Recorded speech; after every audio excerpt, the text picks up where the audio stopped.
Okay, let's start from we are proud of that, right? Ali Dawah, the famous clown of the Dawah scene from Britain. The second best thing that ever came out of England after Harry and Meghan Markle's drama. As you can see, he was actually talking about the royal family, and he blurred out the chest region of Meghan Markle because there was a tiny bit of cleavage showing.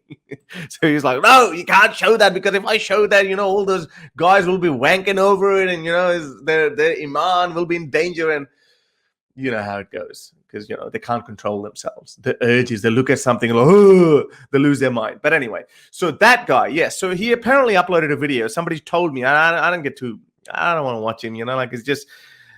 He's one of those people that are very repulsive, and you just look at it, it's like, man, what is he talking about? So I don't understand. But apparently, I told the person who sent me the video, I told him, just tell me what is he talking about. He was bragging that he was complaining that how people like me are hypocrites. On one hand, we say I oppose the cancel culture. On the other hand, I'm trying to get him canceled, and I actually did get him canceled. So he's not going to be speaking at the Curtin University where he was supposed to be debating with a white dude about Islam and didn't want to debate with me. Now, I'm not accusing him. Maybe he didn't know about it. The people who organized the debate, they said, no, Harris Sultan. No, Harris Sultan, no. We're not going to have him. So they're only going to debate with this, with an atheist of our party, secular party of Australia, John Perkins. So anyway, it doesn't matter. I'm not accusing him of that. Maybe it was just those guys who didn't like me.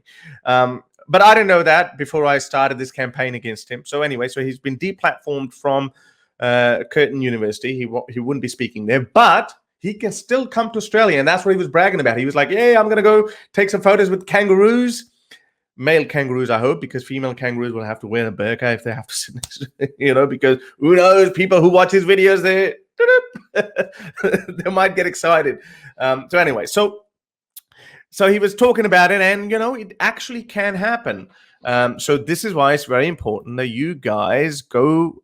Put up hate preacher Ali Dawah coming to Australia in Google. That you will get to this petition that I started nearly, a couple of months ago. And I think we've got nearly 4,400 signatures, and we need to get to 5,000. So please get to 5,000 signatures.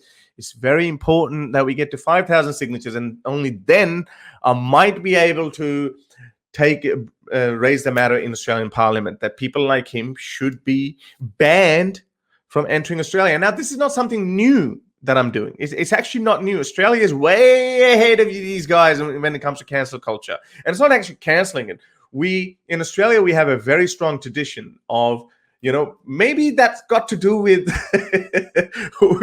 with our historical baggage of being seen as convicts. So what Australia does now, they've gone overboard and they're like, okay, people of poor character cannot come to Australia. And there are a lot of famous celebrities that Australia has actually banned from entering Australia in the past, such as Sylvester Stallone.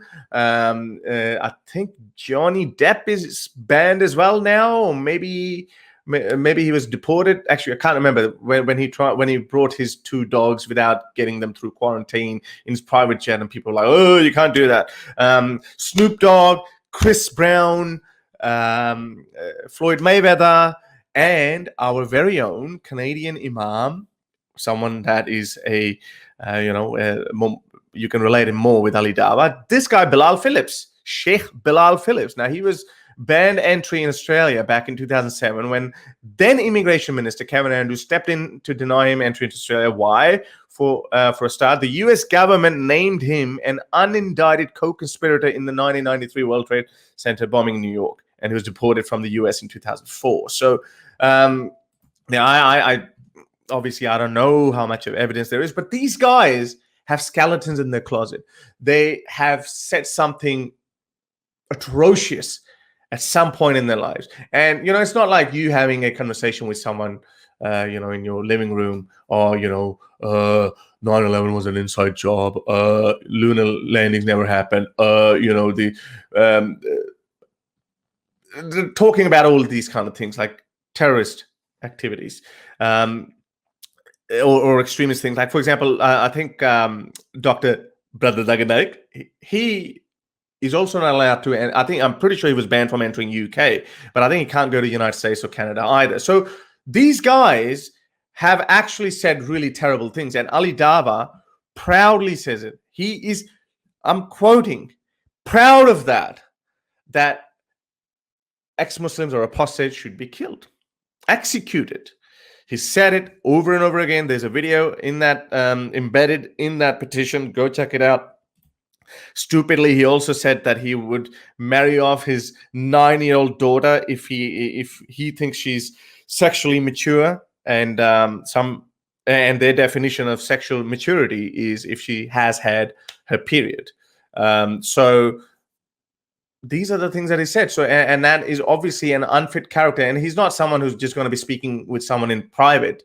He has a large audience. He intends to go to mosques and deliver his lectures. People have to listen to someone like him. I mean, you can only wonder what's the average IQ of those people who listen to him. Obviously, not all, but those who listen to him. Who would want to listen to this guy? But anyway, so he's been bragging, jumping up and down. So please go to change.org, or actually just go to Google. The link will be in the description, and sign this petition. We have to get it to 5,000. We need to get it to 5,000. To help me produce more videos like these, support me on Patreon or PayPal.